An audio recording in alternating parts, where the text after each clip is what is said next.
Sarah Martinez pushed her husband's wheelchair through the crowded shopping mall, feeling the familiar weight of stairs following them everywhere.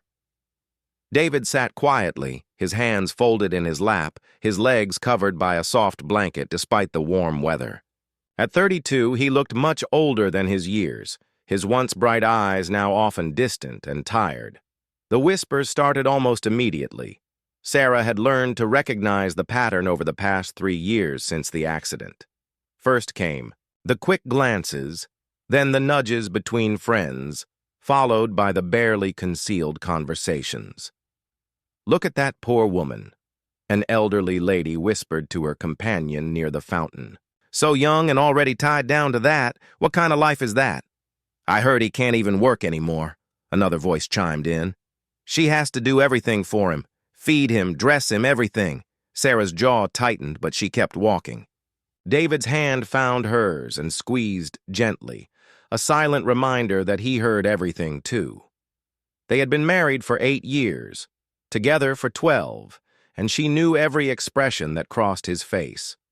Right now, she saw the familiar mixture of shame and frustration that these public outings always brought.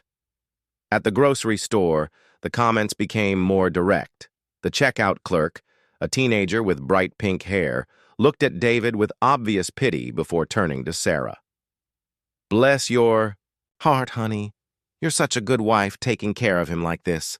Most women would have run by now." Sarah's face flushed red. "My husband is perfectly capable of speaking for himself." The teenager looked confused, glancing between them. "Oh, I'm sorry. I just assumed, with the wheelchair and all." "He's paralyzed from the waist down, not brain dead," Sarah snapped, immediately regretting her harsh tone. The young clerk stepped back, clearly embarrassed. David finally spoke up, his voice calm despite the tension. "It's okay. We understand people don't know what to say sometimes." But Sarah could see the hurt in his eyes. This happened everywhere they went. The restaurants where waiters automatically assumed he couldn't order for himself. The movie theater, where staff insisted on special seating arrangements even when David explained he could transfer to a regular seat. The constant assumption that being in a wheelchair meant being helpless. The accident had happened on a construction site where David worked as an electrical engineer. A scaffolding collapse had crushed 3 vertebrae in his lower spine, leaving him paralyzed from the waist down. The doctors had been clear about his prognosis. He would never walk again, but with physical therapy and adaptation, he could live a relatively normal life. What they hadn't prepared the couple for was the social aftermath. Friends who gradually stopped calling. Family members who spoke to Sarah about David as if he wasn't in the room. Strangers who either stared with uncomfortable pity or looked away entirely, as if disability was contagious. Sarah remembered their life before the accident. David had been the life of every party, the friend everyone called when they needed help, the husband who surprised her with weekend getaways and spontaneous adventures. He had played softball in a local league, coached Little League baseball, and was always the first to volunteer for physical tasks around their neighborhood. Now, their social circle had shrunk dramatically. Most of their old friends didn't know how to act around David anymore. Invitations to gatherings became rare, and when they did come, Sarah often noticed the careful way people avoided mentioning anything physical or active in David's presence. "We could go hiking this weekend," someone might start to say, then catch themselves and change the subject abruptly, as if the word hiking might somehow wound David. The financial strain was real too. David's disability payments covered basic expenses, but they were living on about 40% of their previous income. Sarah had taken on extra hours at her job as a nurse, working double shifts when possible. The medical bills from David's initial treatment and ongoing physical therapy created a constant background stress. But the hardest part wasn't the money or even the physical challenges. It was watching the man she loved withdraw into himself day by day. David had always been proud of his independence, his ability to provide for their family, his role as the strong, capable partner. Now he spent hours staring out their living room window, lost in thoughts he rarely shared. Their conversations had become shorter, more practical. Discussion about groceries, doctor's appointments, household tasks. The easy intimacy they had once shared seemed buried under layers of frustration and unspoken grief for the life they had lost. Some nights, Sarah lay awake listening to David's quiet breathing beside her, wondering if the strangers in the mall were right. Maybe she was sacrificing her own happiness for a relationship that would never again be what it once was. Maybe other women would have made different choices. But then she would remember the man who had surprised her with handwritten notes in her lunch bag every day for the first year of their marriage. The man who had learned to braid her hair when she broke her wrist, who had sat up all night with her when her mother was dying, who had believed in her dreams of becoming a nurse, even when she doubted herself. That man was still there. Somewhere. Behind the pain and the wheelchair and the weight of other people's assumptions. Sarah could see glimpses of him in quiet moments, when he laughed at something on television, when he patiently explained a complex problem to their young nephew, when he reached for her hand during a difficult conversation. The world saw a disabled man and his caregiver wife. They saw burden and sacrifice and limitation. They saw a tragedy that made them grateful for their own circumstances while simultaneously making them uncomfortable enough to avoid getting too close. What they couldn't see was that David Martinez was about to prove them all wrong in ways no one could imagine. Hidden behind the wheelchair and the quiet acceptance of his new limitations was a brilliant mind working on something that would change not just his own life, but the lives of thousands of others. The transformation was already beginning in the quiet hours when Sarah was at work and David sat alone with his computer. But for now, the world continued to see only what was visible on the surface, and the whispers and stares continued to follow them everywhere they went. While Sarah worked her double shifts at the hospital, David spent his days in their spare bedroom, which had been converted into a makeshift office. The room was cluttered with computer equipment, thick technical manuals, and scattered papers, covered in diagrams and calculations. To anyone who might have glanced inside, it looked like the hobby room of someone trying to keep busy during recovery. David had always been technically minded, but his construction work had kept him away from computers for years. Now, with endless hours to fill and a mind that refused to accept limitations, he had thrown himself into learning programming languages, studying artificial intelligence, and researching emerging technologies. His initial motivation had been simple, finding a way to work from home and contribute financially to their household. But as weeks turned into months, his project had evolved into something much more ambitious. He was developing a revolutionary accessibility software that could change how people with disabilities interacted with technology. The idea had come to him during a particularly frustrating day of trying to navigate a poorly designed website using his adaptive equipment. Existing accessibility tools were clunky, expensive, and often required extensive training. David envisioned something completely different, an intuitive system that could adapt to each user's specific needs and learn from their patterns. He worked 12 to 14 hours a day, often forgetting to eat lunch until Sarah returned from work to find him still hunched over his computer screen. His back ached from hours in the wheelchair, but his mind was sharper and more focused than it had been since before the accident. The technical challenges were immense. David was essentially teaching himself advanced programming while simultaneously developing breakthrough accessibility features. He studied machine learning algorithms, natural language processing, and user interface design. When he encountered problems beyond his current knowledge, he reached out to online communities and forums, carefully avoiding any mention of his physical situation. Online, he was just another developer working on an interesting project. No one knew about the wheelchair or the accident or the daily struggles with basic mobility. For the first time in years, David felt valued for his intellect rather than pitied for his circumstances. His breakthrough came on a rainy Tuesday afternoon in October. He had been working on a voice recognition system that could understand context and intent, not just individual commands. After months of failed attempts, the code finally compiled correctly, and the system responded to his test phrases with startling accuracy. David stared at his computer screen, hardly believing what he was seeing. His prototype could understand complex conversational commands and translate them into precise computer actions. More importantly, it learned from each interaction, becoming more intuitive and responsive over time.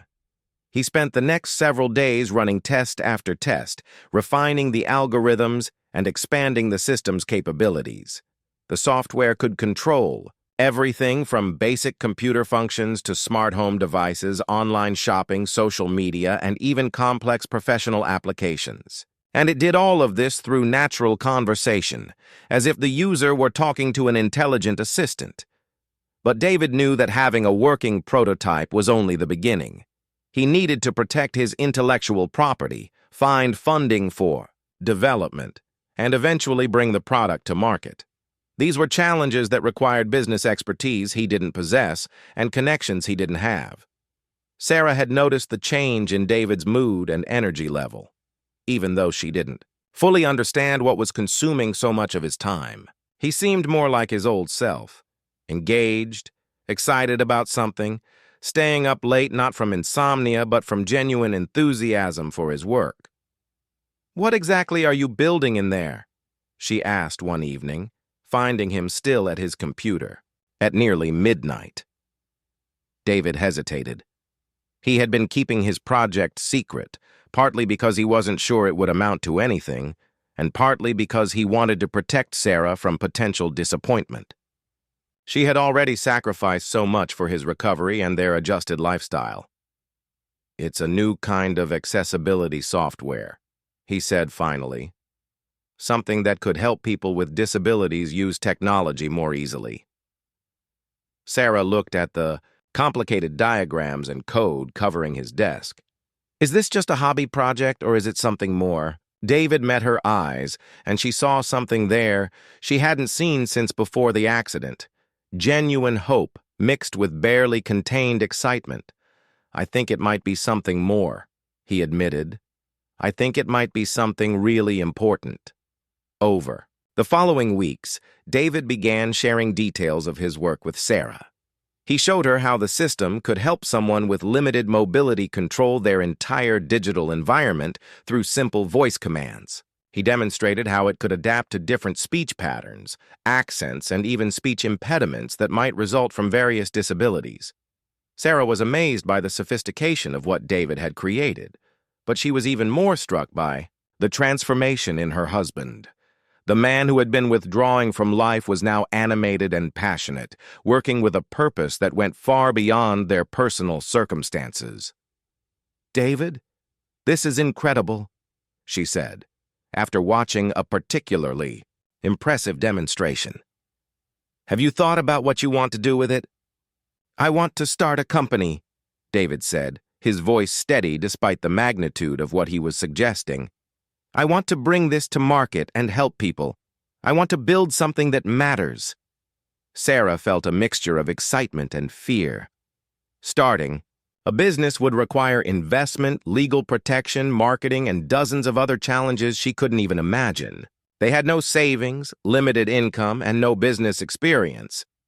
But looking at her husband, seeing the spark in his eyes that had been missing for so long, Sarah knew they had to try. "What do you need?" she asked. David had already been researching the practical steps. They would need to file for patents, find investors or venture capital, hire additional programmers, and eventually build a company structure that could support product development and sales. "First, I need to protect the intellectual property," David explained. "Then I need to build a more complete prototype and find people who understand the market potential." Sarah nodded, though the challenges seemed overwhelming. They were about to embark on a journey that would test everything they thought they knew about business, technology, and their own capabilities. Neither of them could have anticipated how dramatically their lives were about to change, or how the Same people who currently whispered about David's limitations would soon be talking about him for entirely different reasons. Finding a patent attorney who would take their case seriously proved to be the first major obstacle. David and Sarah quickly discovered that the legal world operated on assumptions similar to those they encountered in grocery stores and restaurants. When David called law offices to discuss intellectual property protection, secretaries often assumed he was calling on behalf of someone else. "I'd like to speak with an attorney about filing patents for accessibility software," David would say. "Certainly, sir. And who will be the inventor listed on the patent application?" "I will be."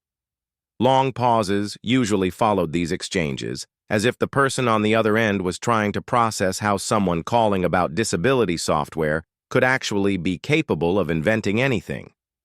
After a week of frustrating phone calls, Sarah suggested they meet with attorneys in person. Their first appointment was with a mid-sized firm downtown that specialized in technology patents.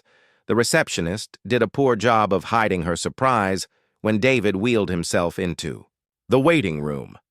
Attorney Michael Chen was professional but clearly skeptical when David began explaining his invention.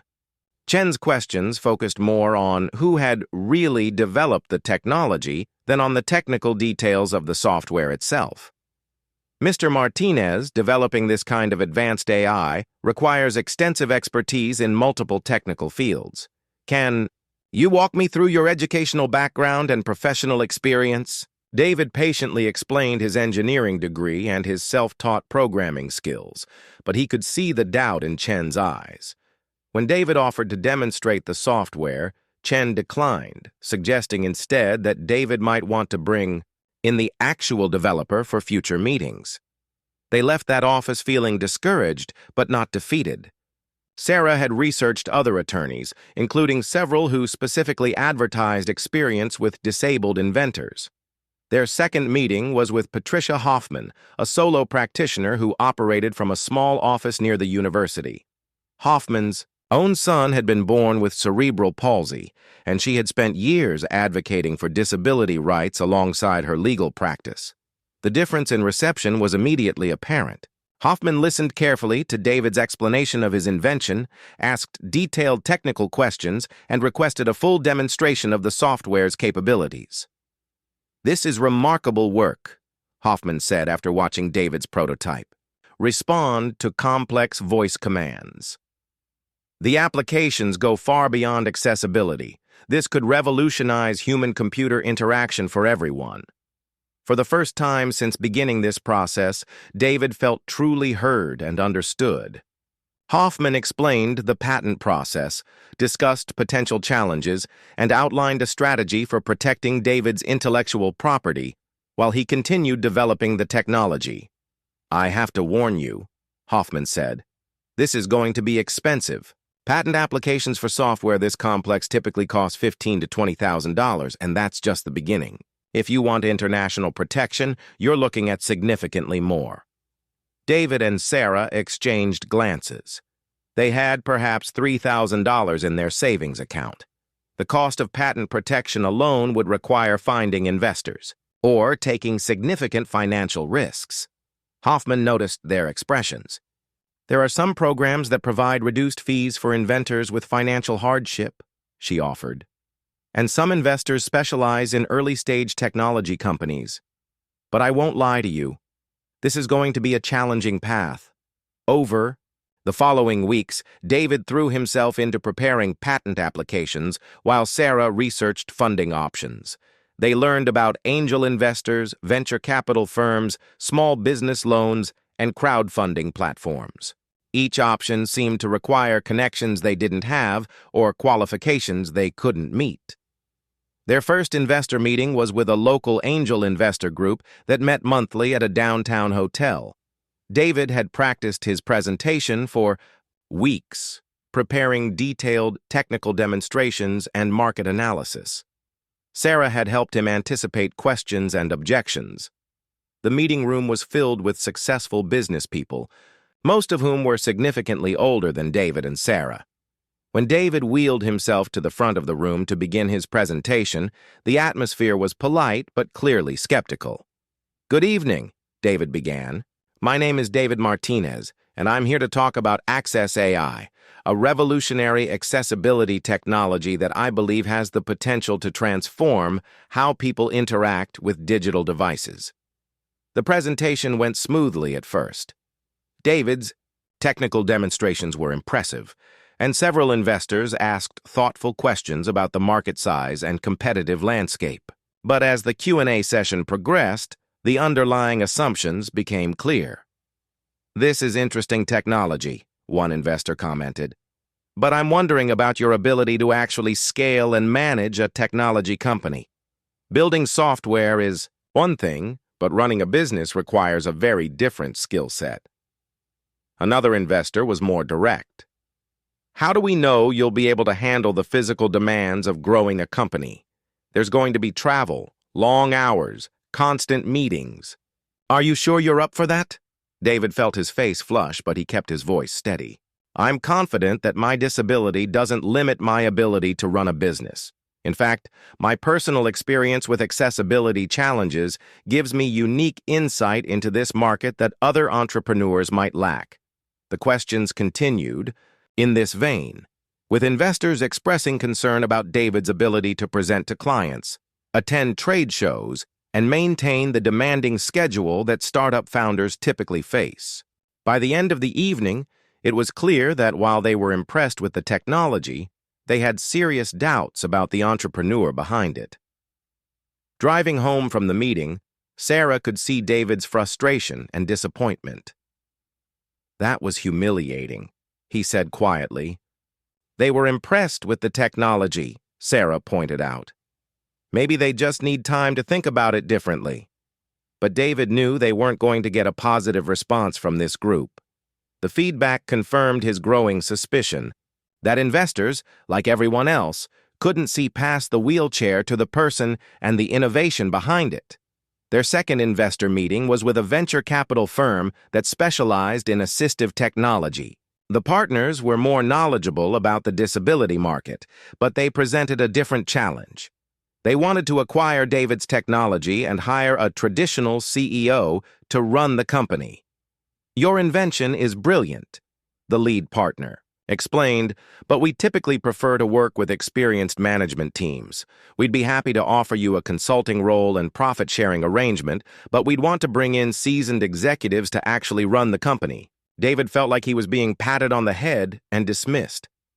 These investors saw value in his creation but didn't believe he was capable of building a company around it. They wanted to take his life's work and hand it over to someone they considered more suitable for business leadership. The meeting ended without an agreement, and David left feeling more frustrated than ever.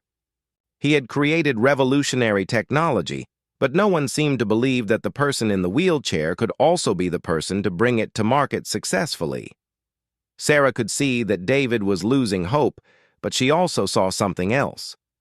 The same determination that had driven him to create breakthrough technology in the first place was now focused on proving his doubters wrong. The investors who couldn't see past his disability had inadvertently given David a new source of motivation.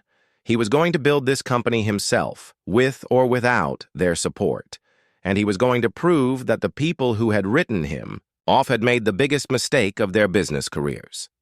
Rejected by traditional investors, David decided to take an unconventional approach to funding his company. He began by bootstrapping the operation entirely, using their limited savings to file patent applications and cover basic business expenses. Sarah picked up additional nursing shifts to keep their household running, while David focused on developing his technology. The breakthrough came when David discovered an online community of developers working on open-source accessibility projects. Many of these programmers had personal experience with disabilities, either their own or family members.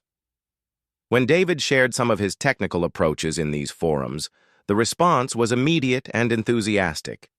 "This is exactly what we've been trying to build for years," wrote one developer who had been working on screen reader technology. "Your approach to contextual understanding is revolutionary."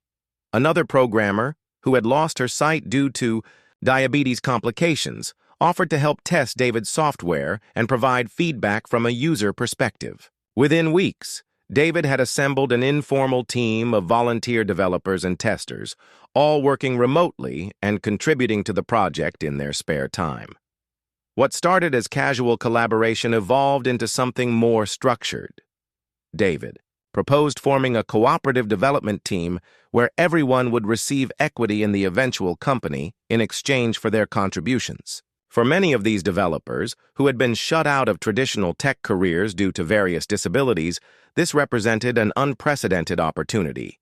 Sarah watched with amazement as David's spare bedroom office became the headquarters of a distributed technology company. Video calls with team members happened at all hours, accounting for different time zones and varying schedules based on each person's individual circumstances and limitations. The team included Maria Gonzalez, a brilliant programmer with autism, who had been fired from 3 previous jobs for communication issues but could write flawless code for 12 hours straight. There was James Okafor, a former Microsoft engineer who had lost both arms in a car accident and now coded using voice recognition and eye-tracking systems. Rebecca Park had been born with spina bifida and had never found an employer willing to accommodate her mobility needs, but she had a genius-level understanding of user interface design. Together, this unlikely team was creating something that traditional tech companies, with their emphasis on cultural fit and team dynamics, could never have achieved. Each team member brought not only technical skills, but personal understanding of the challenges their software was designed to solve. David's role evolved naturally into that of technical lead and project coordinator.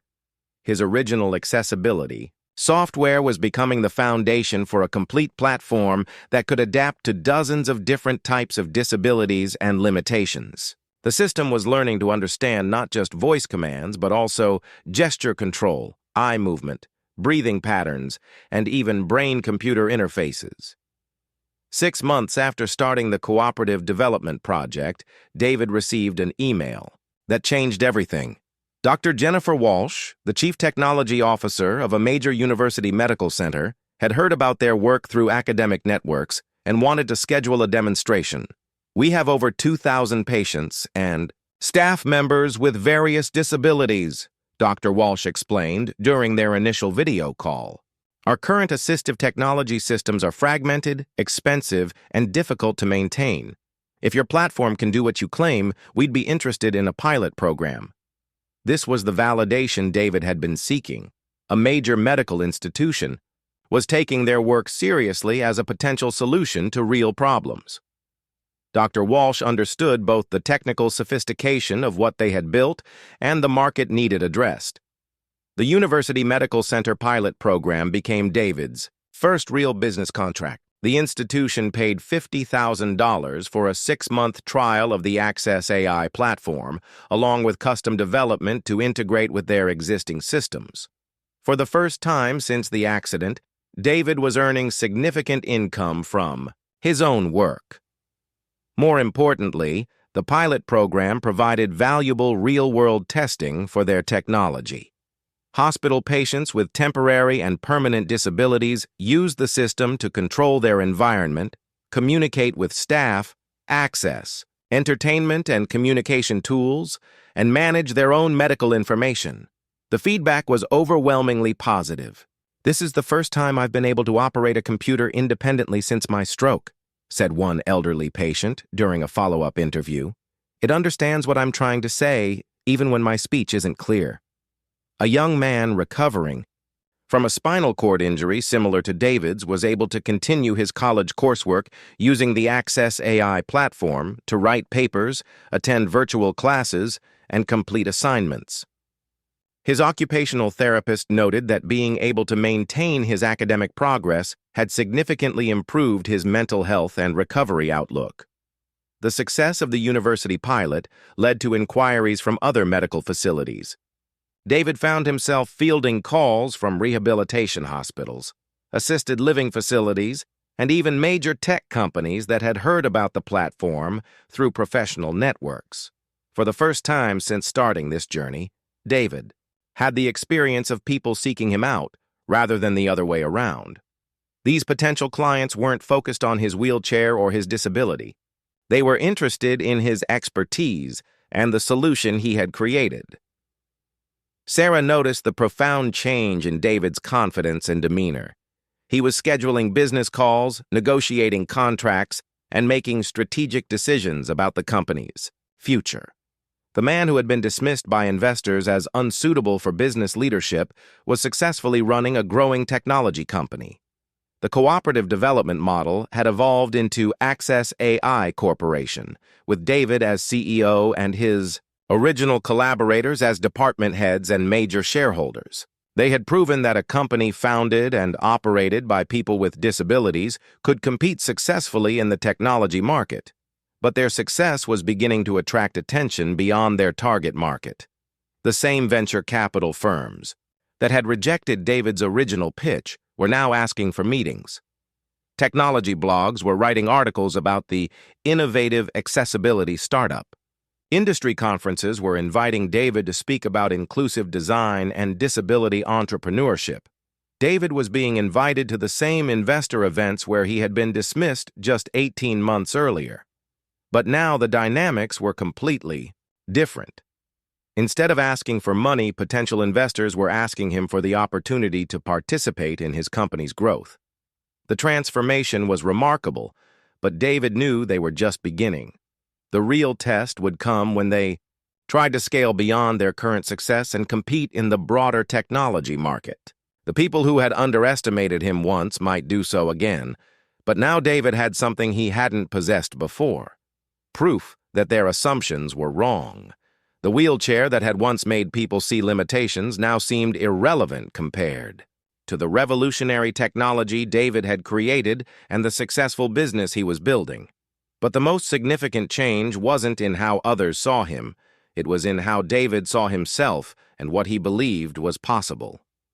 The technology industry's most prestigious conference, TechCrunch Disrupt, had never featured a CEO in a wheelchair as a keynote speaker.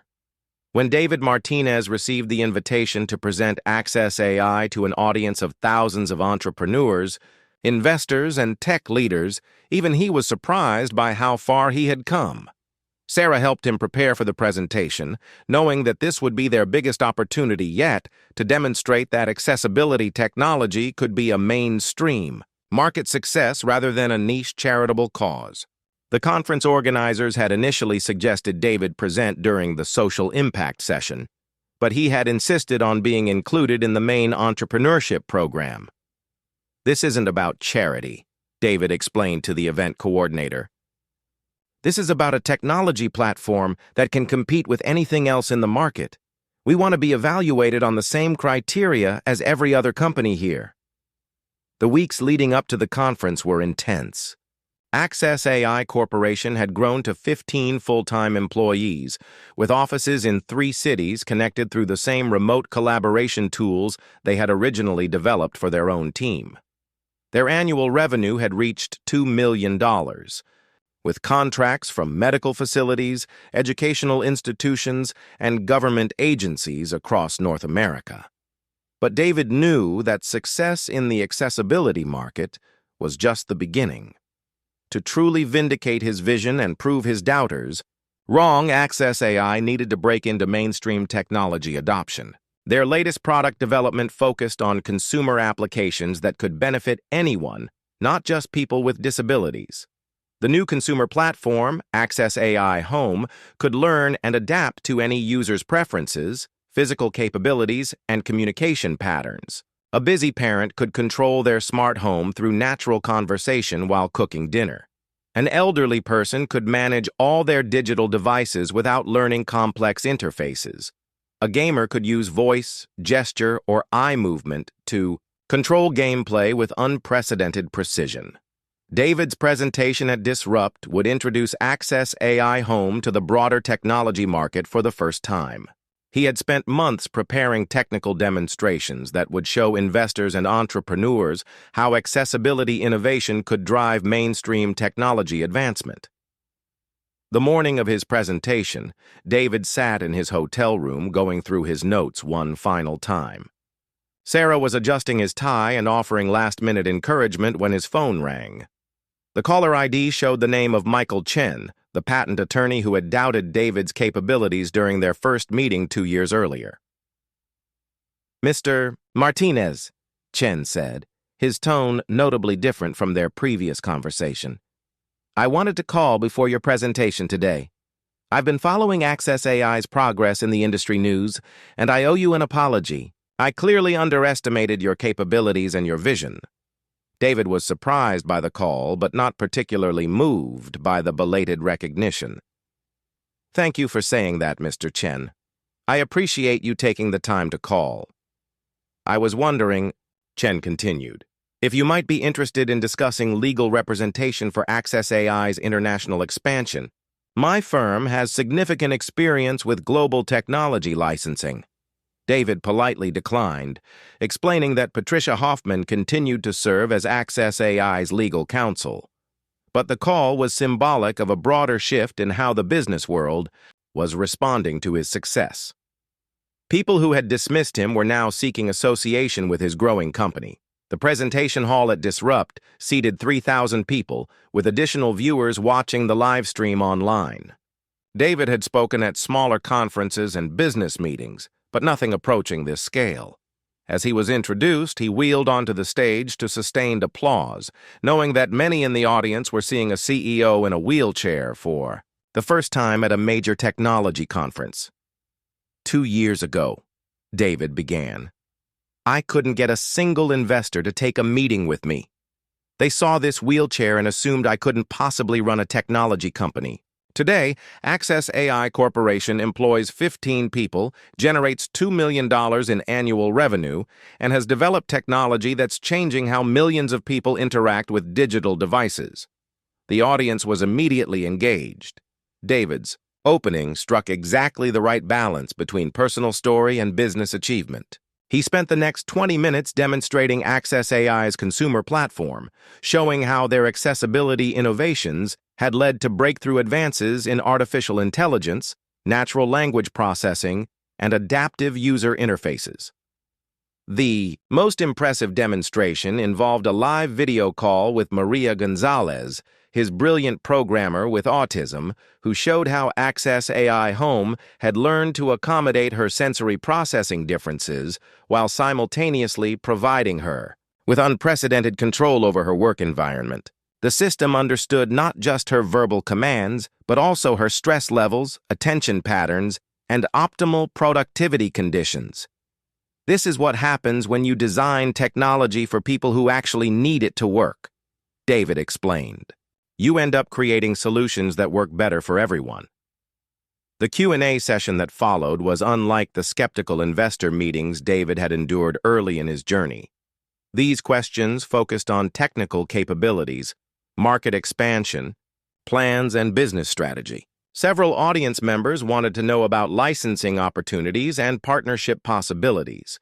One investor asked about Access AI's competitive advantages over established technology companies.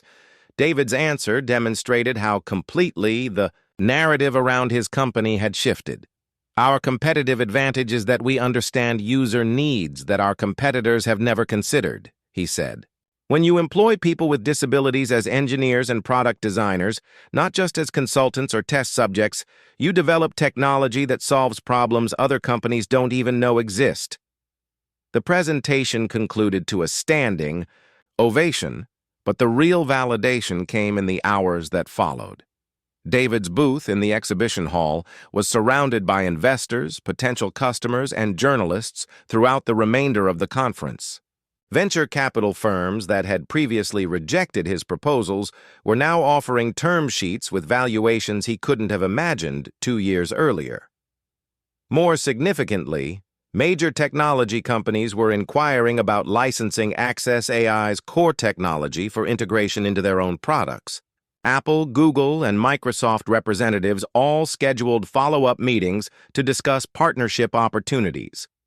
The same evening, David received a text message from Dr. Walsh at the University Medical Center where Access AI had conducted its first pilot program. Watching your presentation right now, so proud of how far you've come. You're changing the world. Sarah watched the live stream from their hotel room, tears streaming down her face as she witnessed the standing ovation for her husband.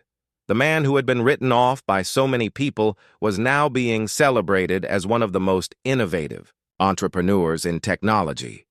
But perhaps the most meaningful moment came during the networking reception that evening.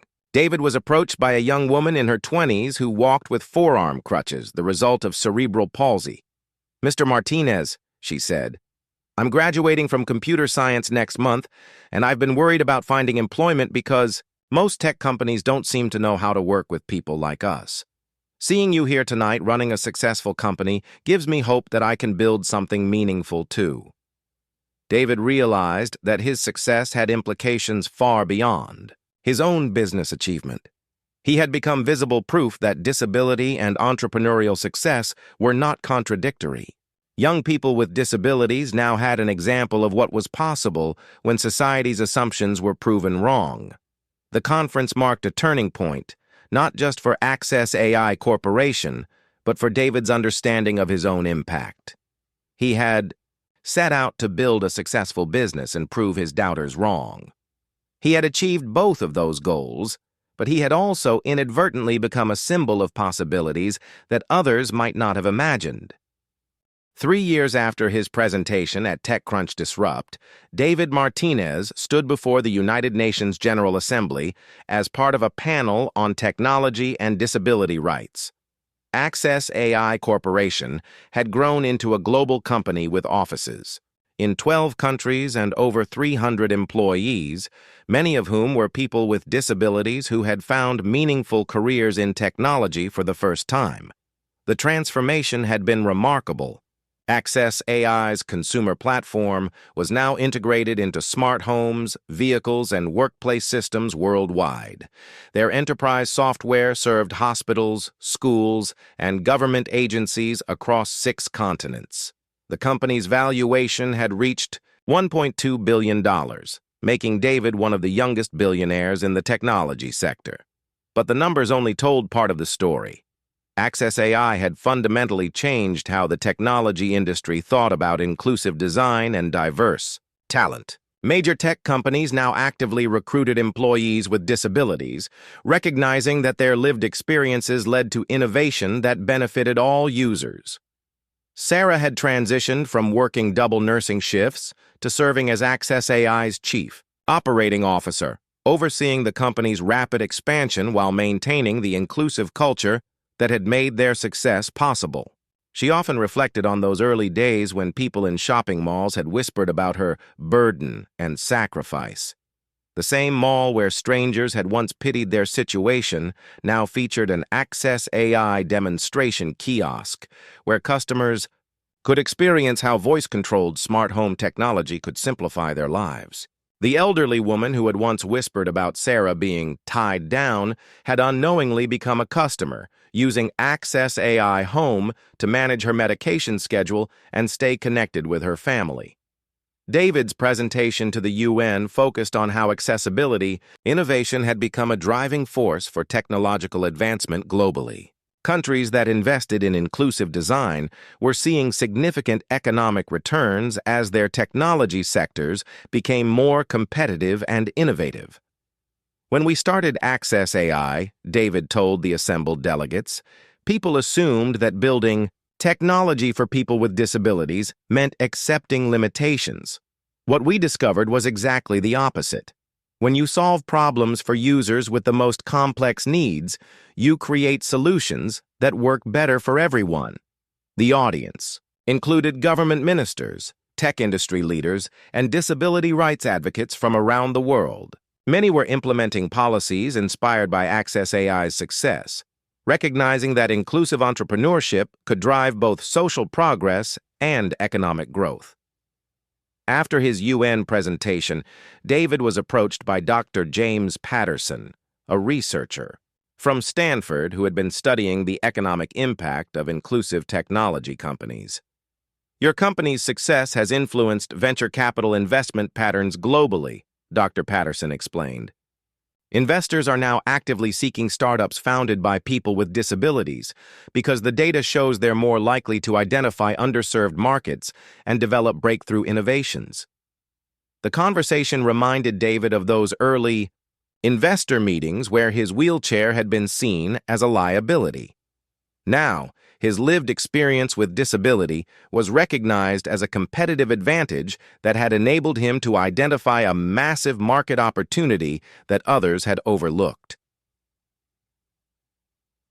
The most satisfying vindication came during a chance encounter at a technology conference in Silicon Valley. David was approached by one of the investors who had rejected his original pitch, suggesting he wasn't suited for business leadership. "David," the investor said, clearly uncomfortable, "I've been following Access AI's success, and I wanted to acknowledge that I made a significant error in judgment during our initial meeting. Your company's achievement speaks for itself." David's response was gracious but pointed.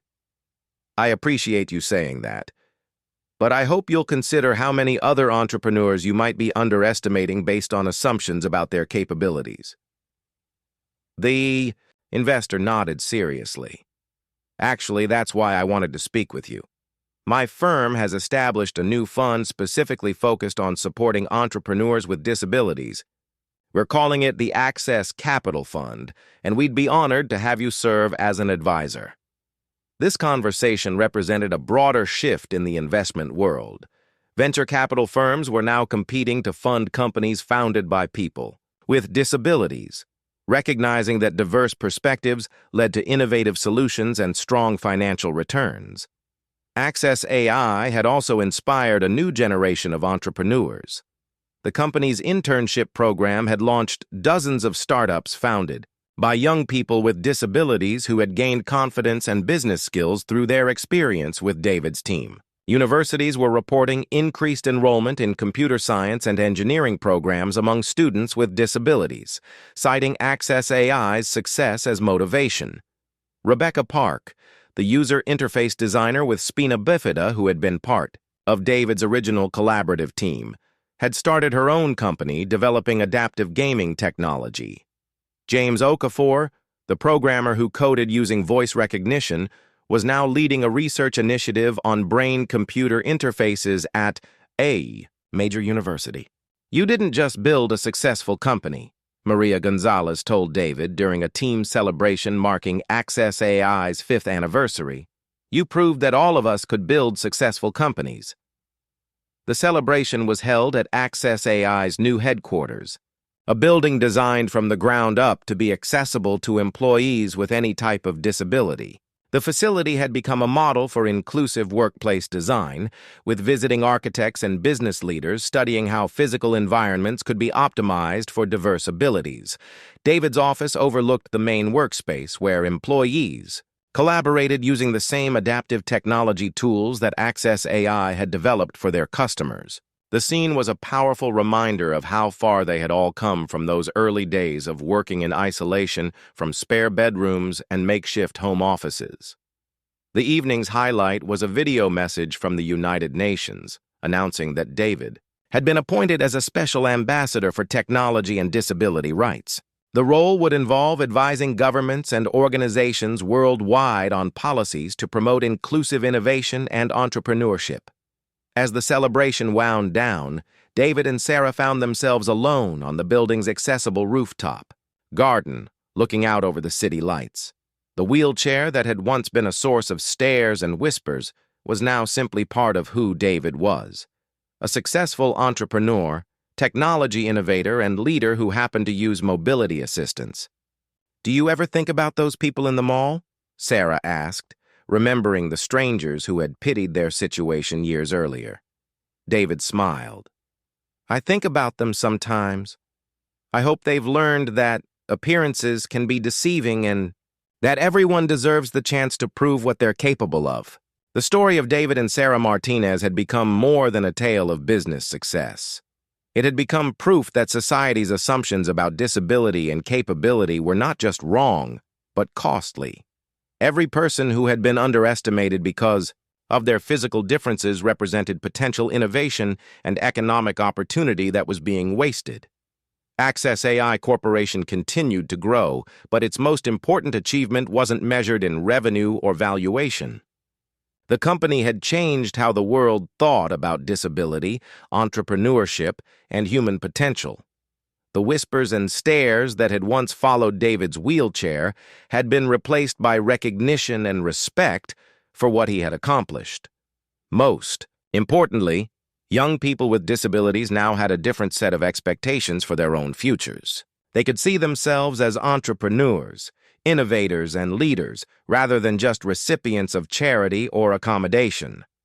David's hidden truth had emerged not just to vindicate his own capabilities, but to reveal the untapped potential that existed in millions of people who had been underestimated based on appearances. The laughter that had once been directed at the man in the wheelchair had been transformed into applause for the vision, determination, and brilliance that had been there all along, waiting for the right opportunity to emerge and change the world.